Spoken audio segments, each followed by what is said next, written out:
กันไม่อ่ำคอยเนอะพี่กินมามันน่ะพี่น้องบ้านเฟืองผมมีเนอะแต่ฮีผมบ่มีเนอะมาจากข่าวมันไม่กินเนอะตกกองเป็นเม็ดไว้ลงดินจังนี่พี่น้องบูยายไหลบ่มีกงพี่น้องเอ้ยมันบ่ขายไหลจังนะเรื่องนั้นมาสิแต่กันนะขึ้นมา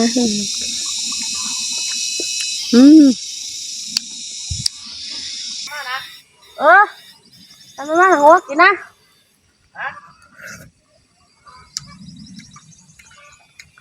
พี่น้องเอ้ยไม่ยามเด้อ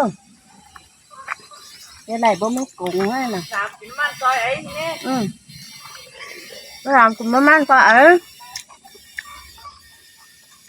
เอ้ยอะไรลูกเป้ามาปิดมันหากันเด้ลูกเป้าเลยน้องเอ้ยบ้านเขาว่าจ้านปีมันแข่งจ้านปีกาแฟหึมเป็นปลาข่อยเนอะขั้นจะไทยมามั่นให้กาแฟแล้วเป็นน้องเอ้ยไล่อยู่ลากก็เลยเข้ามาหน่ะเนอะนี่ให้กาแฟน่ะเนอะเป็นน้องเนอะสนาเกิดได้เกิดประจันจบ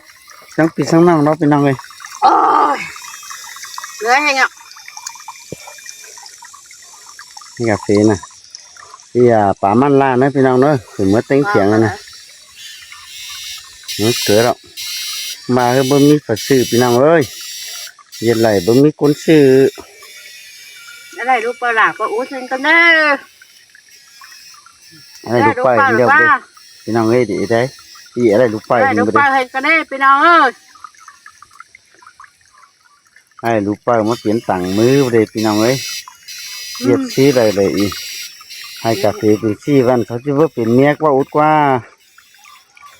ให้กาแฟซื้อเองล่ะถ้าเนื้อคือปูฟ้าแท้ตั้งเป็นงอนเตือนคือกระปังไปทีเดียวสิเม็ดนะจะฟ้าเม็ดนะเมื่อสาวเล่นเนื้อก็ให้เม็ดเล็กก่อนงอจะไปเอาลูกไปถึงลำปืดๆกันนะพี่น้องเลยเดี๋ยวจะมาคุยเล่นเนื้อคุยไปเล่นทุกของเม็ดพี่น้องเลยเอากันมากินมาม่านต่อยพี่น้องบ้านเฟืองเอ้ยอิงดูหักแป้งเอากันมาจอยกินมาม่านปลาม่านข่อยตกสมิธจุปีบ้านเฟืองพี่น้องมาสามก็ให้เราไปกินมันก็มาน้อยเลี้ยวขายได้จุปีหน้าปีนี้ขายได้พี่น้องเอ้ยตกกองไปล่าพี่น้องบ้านเฟืองผมมีมาสามข่อยเอาไปกินมันตกเสียละให้พี่น้องเอ้ยดีก็ก่อมันเบิ่นยังมันแหละพี่น้องแลดี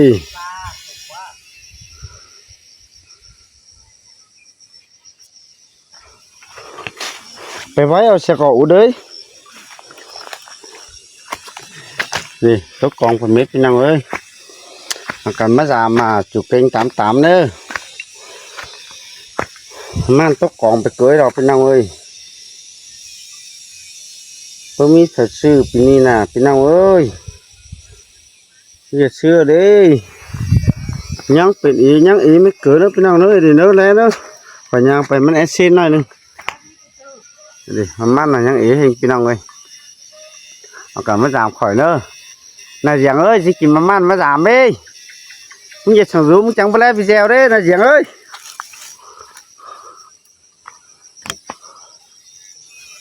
ใครเหงาไม่เสียงก่อนนี่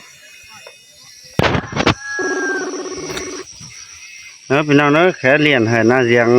มันไปกินกับฟังไหมพี่น้องเอ้ย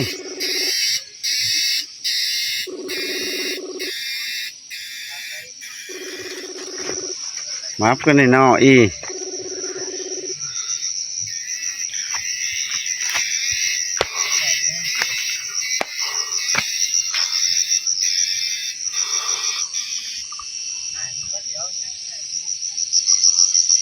เกลือ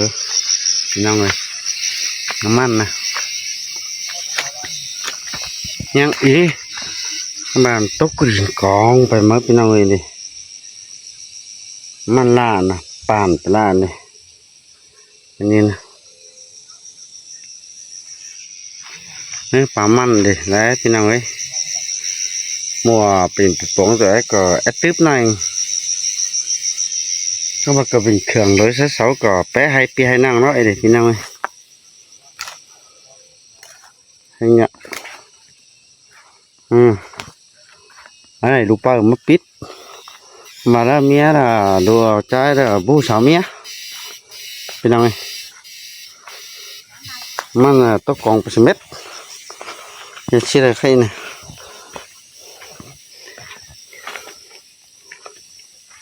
cái này lụp bờ má biến tìm mưa vậy nè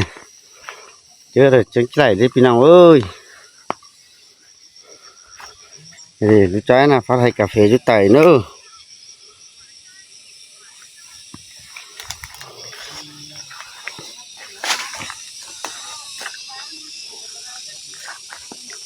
đấy em thảo với hết này lúc bây là chiều phun hay đấy bên nào nữa còn lúa trái phun đó là khăn phát em thảo là khăn phun anh như nè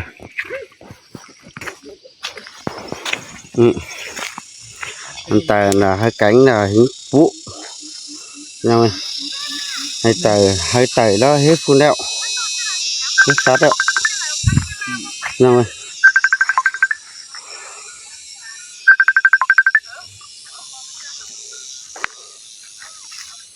những gì tôi sang rú đây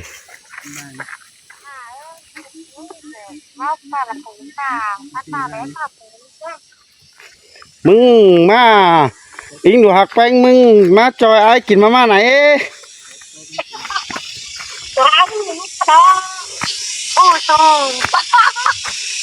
mừng này điมันบ่มีฝาชื่อมันตกกองผมเป็นหน้าเลยมึงไงนี่แค่นั้นก็มีผมไม่ชื่ออ่ะดิตกกองผมเป็นเห็นน่ะแล้วมามีผมไม่ชื่อแน่แ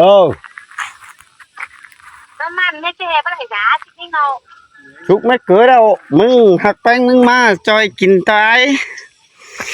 cố gắng ấyมันตกสิล่าเลยมามันเป็นยังเอ้ย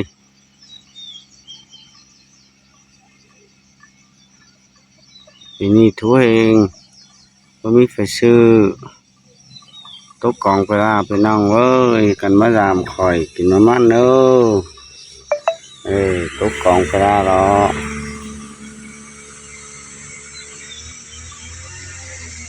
พี่น้องเอ้ย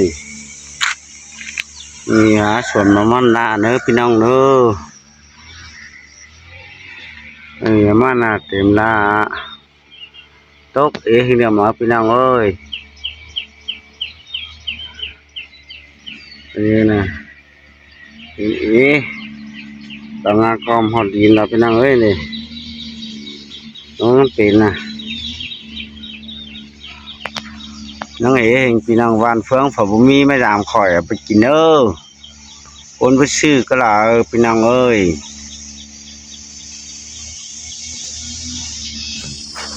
cái cần theo dõi nữa bên đông nữa còn mới làm khỏi nữa chứ phải coi hay cà phê này mà tốt còn phải cưới rồi bên đông ơi ô man đó bên đông là bố mi là mới làm ở bên chín đấy bên đông đâu thì trái nè họ mía chùm mự và với sáo lại họ phát hay yếu thôi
ก็เป็นลายกาแฟที่นี่นะพี่น้องเอ้ยมาชี้เลยเลยพอเราก็เป็นที่นี่เลยก็เป็นลายที่นี่นะพี่น้องเนาะlà phải nơ phải trả hi con nơพี่น้องเนาะโอเคเป็นน้อยเธอว่าเป็นลายคือการหมกไฟกันเนอมันเป็นสังกอยแต่กะที่ไม่กินพี่น้องเลยเนี่ยเป็นสังกอยนะแต่เกิดที่ไม่ให้โตพี่น้องว่าเป็นสังกอยนะถ้าว่ามันล่ามกอให้พี่น้องเป็นนะเลยเดี๋ยวเอิร์ธงับไปนี่นะเพราะเป็นไรกาแฟนะพี่น้องเลย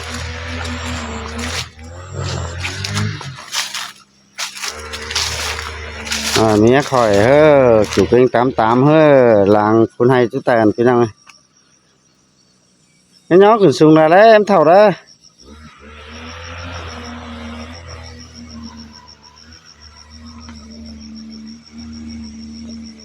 ôi bà phải trôi cỏ này đi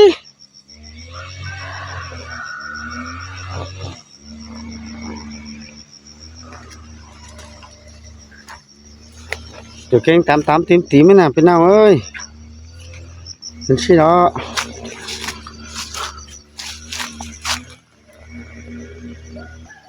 cái đi é cái đi é đó đi nè cà phê với chân mình đi đó chủ kênh 88 nè vậy phía nào ơi cà phê chân tay cái đi nhằng nữa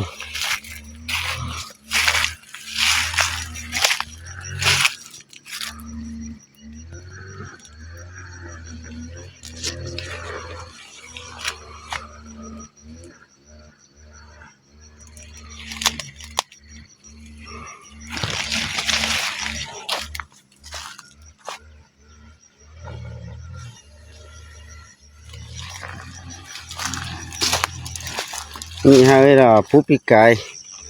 là bài cốt xe là phun bên trong này với lại thế nè phải mía làng phun cái gì đó đây chào là cái trái là bàn biến cần là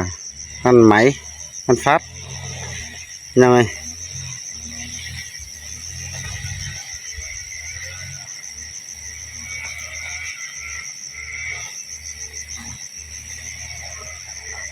quay đó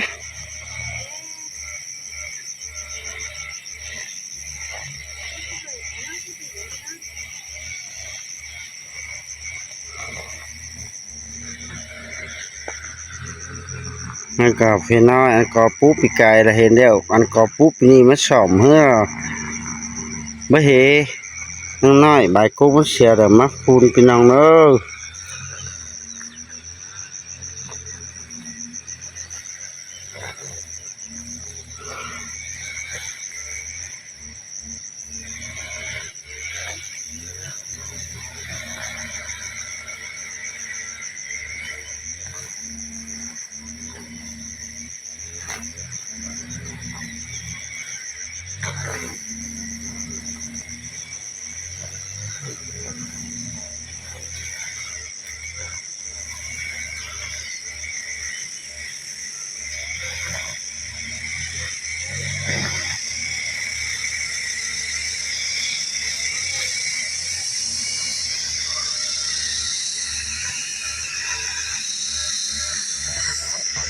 rồi ná bên nào ơi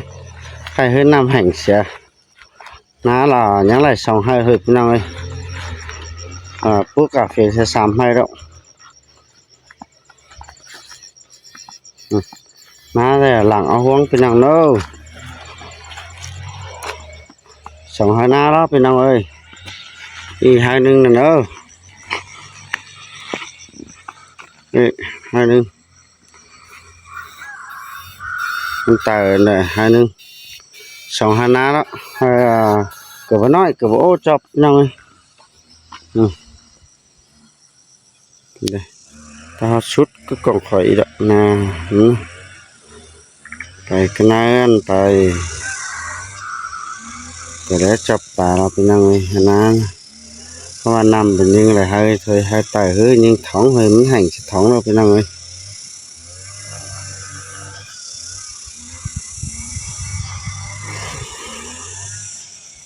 hai các bài xàm hai người đã khỏi phú cà phê rồi đó hắn hành năm xem hắn này là Việt Nam sống hai cái nếp nào nữa hắn hai tài hắn hai đi đấy hai đi hay là phú cà phê sẽ hắn phú bị cài và làm tài sẽ phân lại nhưng phân nói thôi cái là mà phú lâu pin đi mà pin nào có cái phú pin đi nè nào nữa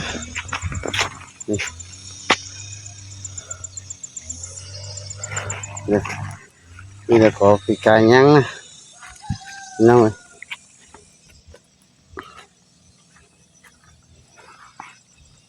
còn là bắp bé tèo gì chứ nói anh coi nhà tài là nào bắt tài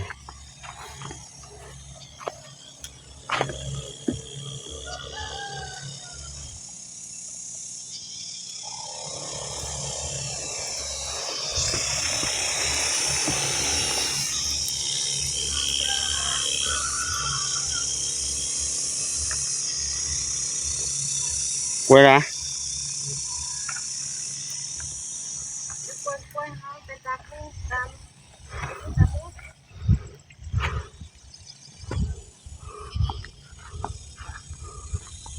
uống cà phê xí đeo pin nào ơi chơi là pít đấy nè như là hít cú pin đi nữa pin nào nữa này mong vào lớp nè đây là cú pít cài không có ôi là cú pít cài nè không pin nào đâu không cần lẽ suốt video hiện là má anh tỉnh tàu xuân hừa phớ mắn sinh hoạt cánh kinh 88 là nữa rằng có mấy kinh má các củ chu gióng nó lủ lò bên nào ơi các bà dệt lại bắt khai lại chia sớt xí đi kết thúc video nữa chào bên nào nữa